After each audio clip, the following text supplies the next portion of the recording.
사동 표현 한번 노트 정리해가지고 전체적으로 한번 흐름을 볼게요. 그래서 사동은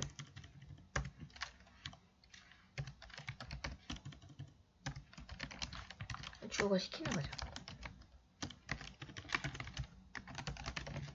그러면 우리가 여기서 또 하나 짚고 나가야 될 거 뭐냐면, 그러면 사동의 반대가 뭐냐는 거예요. 그죠?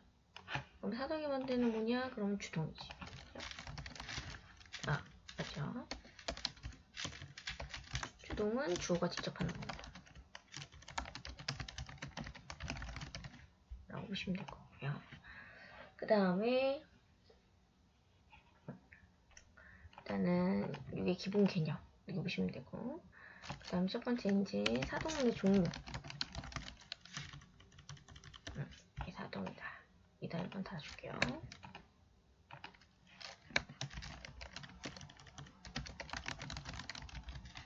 첫 번째가 파생적 사동.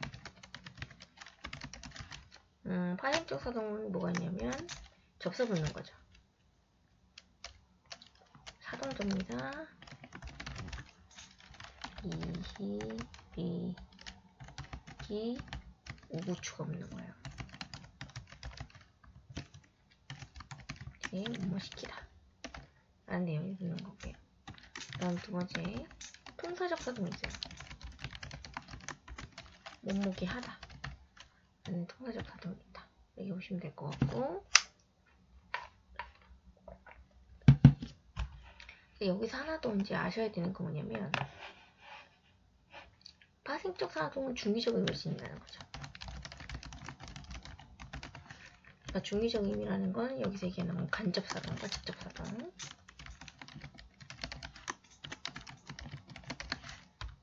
의 의미를 지녀요. 그러니까 예를 들면 간접 말로 시키는 거고, 그죠? 직접은 주어도 그 행위에 참여해서 시키게끔 만드는 걸 얘기를 한다. 이렇게 보시면 될 것 같고요.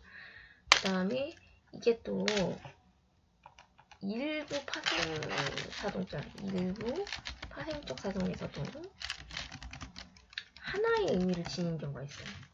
중의적.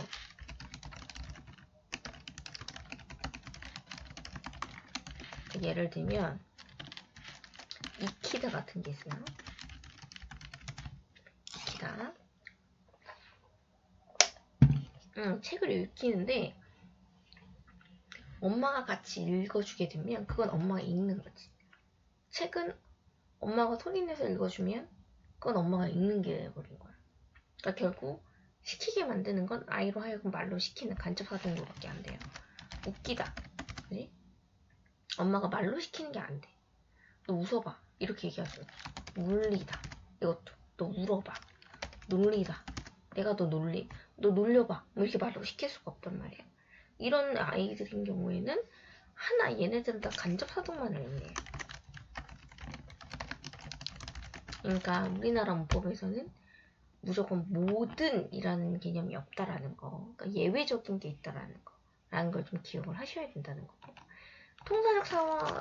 통사적 사동은 모두 간접적 의미만을 써요. 요거는 좀 깔끔하네요. 그죠?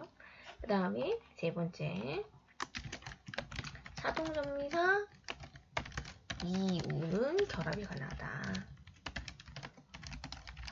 이거 기억해 두셔야 되고, 그 다음에 사동접미사 이우가 결합된 동사들 생각하시면 자다를 뭐라 해? 재우다. 타다는 태우다. 쓰다, 씌우다. 그죠? 이런 것들. 채우다, 차다를 채우다. 이런 아이들. 이우 결합하는 건 괜찮다.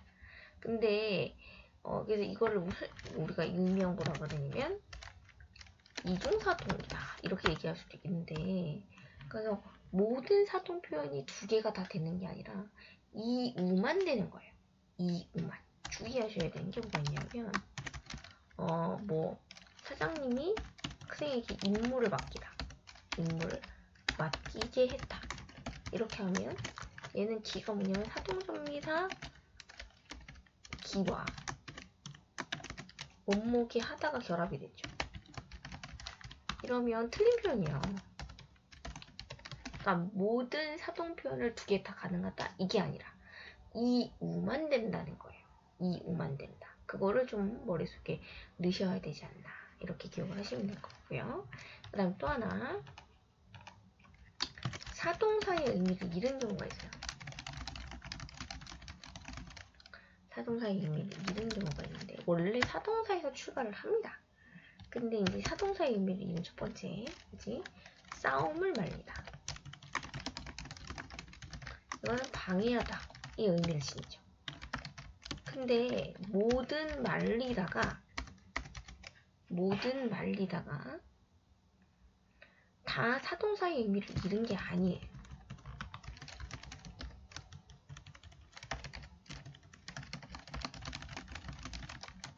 그럼 어떻게 된 거냐면 기본은 원래 사동의 의미를 갖고 있는 애예요. 그러니까 이거랑 대응해서 우리가 뭘 알아야 되냐면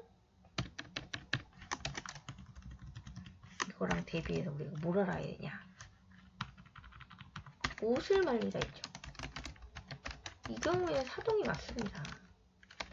그죠? 그래서 그것과 대응해서 또 소를 먹이다. 여기서 먹이다가 뭔가 음식을 먹이는 게 아니라 기르다.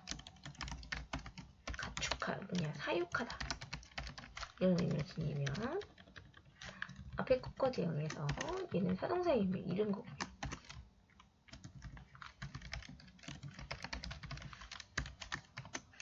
그러면 기본적으로 밥을 먹이다. 이때는 사동사가 된다는 겁니다. 그 다음에 또 범인을 밝히다. 범인이 밝혀졌다. 그러면 사실이 드러나다 뭐 이런 식으로 밝히는 거잖아. 이때는 사동사의 의미를 잃어요.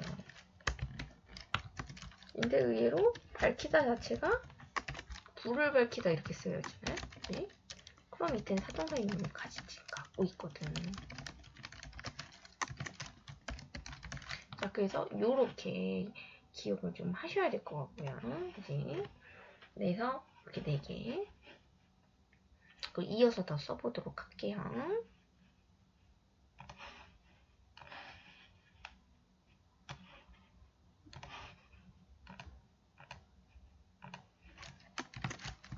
그래서 5를 보시면 그 다음에 주동문이 없는 타동문도 있다.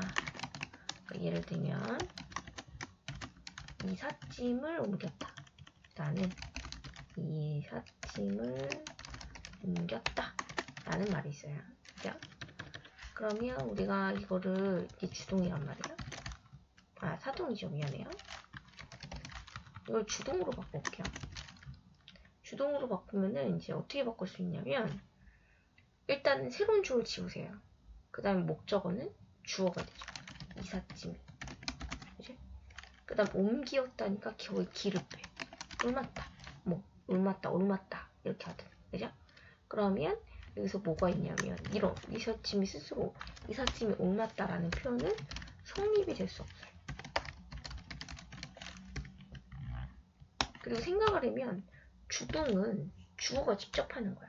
그럼 이삿짐이 직접 자기 스스로 이렇게 행동을 할 수가 없다라는 거죠. 그런 것들을 좀 눈여겨보시면 될 것 같아요. 그 다음에 또 하나, 자, 여기서 지금 우리가 사동문에서 알아야 되는 종류, 파생, 통사를 비롯해서 여러 가지 종류를 같이 봤어요. 사동사의 의미를 잃은 경우도 있다라는 거, 이중사동의 의미, 주동문이 없는 사동문이 있다. 이 5개의 개념 같은 것들은 좀 난 상위 등급을 받고 싶다라고 하면 모두 알고 계셔야 되는 거예요. 그럼 이어서 다시 한번 해볼게요.